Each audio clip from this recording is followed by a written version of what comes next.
আচ্ছা, মোৰ নাম মনজিত কোঁৱৰ। মানে ইয়াত বহুত দিনৰ পৰা আপোনাৰ 15 দিন 20 দিনৰ পৰা প্ৰায় ৰাস্তাত থকা মানে যিবিলাক কুকুৰবিলাক আছে, সেইবিলাক মানে কুকুৰবিলাক ইয়াৰ পৰা নোহোৱা হৈছে। অকল এইখিনিতে নহয়, নগাঁও খ্ৰীষ্টানপট্টি বহুত জেগাত মানে মানুহৰ মুখৰ পৰা শুনা পাইছোঁ মানে কুকুৰবিলাক নাইকিয়া হৈছে ৰাস্তাত। আমাৰ ইয়াতো 6টা কুকুৰ আছিলে, পোৱালি দিয়া মাইকী এজনী আছিলে, এজনীও নাইকিয়া হৈছে আৰু 6টা কুকুৰ নাইকিয়া হৈছে।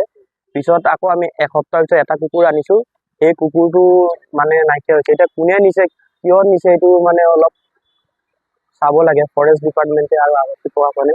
কাৰণ কুকুৰবিলাক নহ'লে চোৰবিলাকৰ উৎপাতো বহুত বৃদ্ধি পায়। যেতিয়াৰ পৰা আমাৰ ইয়াৰ পৰা কুকুৰবিলাক গৈছে, চোৰো 2-3 দিনৰ পিছে আহিব ধৰিছে। সেই মানে কুকুৰবিলাক থাকিলে আমি চোৰবিলাক মানে ধৰাত অলপ ইজি হয় বা চুৰ কৰিব নোৱাৰে। সেই প্ৰশাসনক অনুৰোধ জনাইছোঁ যে তেখেতলোকে মানে এইটো বিষয়ত অলপ ধ্যান দিয়ে। কিমানমান কুকুৰ আছে বাৰু?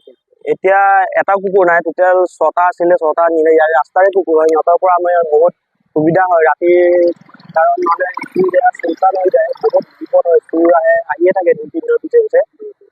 সেইকাৰণে মানে বহুত সুবিধা হয়। এতিয়া এটাও নাই, পিছত আৰু এটা আনিছিলোঁ, এইটো কুকুৰো নাইকিয়া হৈ গ'ল। এতিয়া কোনে নিছে, কি কাৰণে নিছে, এইটো অলপ যদি চাই আৰক্ষী প্ৰশাসন বা ফৰেষ্ট ডিপাৰ্টমেণ্ট।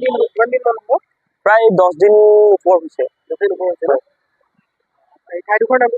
ঠাইডোখৰ নাম হ'ল আপোনাৰ এইটো নেহেৰুবালিৰ লগতে আৰু ডিষ্ট্ৰিক্ট লাইব্ৰেৰীৰ অপজিটে, লগতে CRP কেম্প আছে।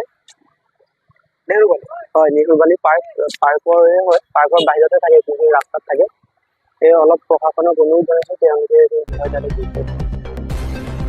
নগাঁও নেহেৰুবালিৰ পৰা পোহনীয়া কুকুৰ হেৰুওৱা ঘটনা পোহৰলৈ আহিছে।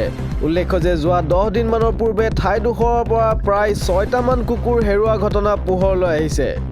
নগাঁও প্ৰণৱ বৰুৱা শিশু উদ্যানৰ পৰিচালক তথা সচেতন যুৱক মনজিত কোঁৱৰে জনোৱা অনুসৰি কোনোবা দুষ্টচক্ৰই এই ঘটনা সংঘটিত কৰিছে বুলি সন্দেহ প্ৰকাশ কৰিছে। কুকুৰকেইটা নাইকিয়া হোৱাৰ পিছৰে পৰা চোৰৰ উপদ্ৰৱ বাঢ়িছে বুলি জানিবলৈ দিয়ে সচেতন যুৱকজনে। উক্ত বিষয়টোৰ সন্দৰ্ভত নগাঁও জিলা প্ৰশাসন আৰু নগাঁও জিলা বন বিষয়াক দৃষ্টিগোচৰ কৰিবলৈ আহ্বান জনাইছে মনজিত কোঁৱৰে। নগাঁৱৰ পৰা সুৰজ নায়কৰ ৰিপৰ্ট, এনি আছাম 24/7।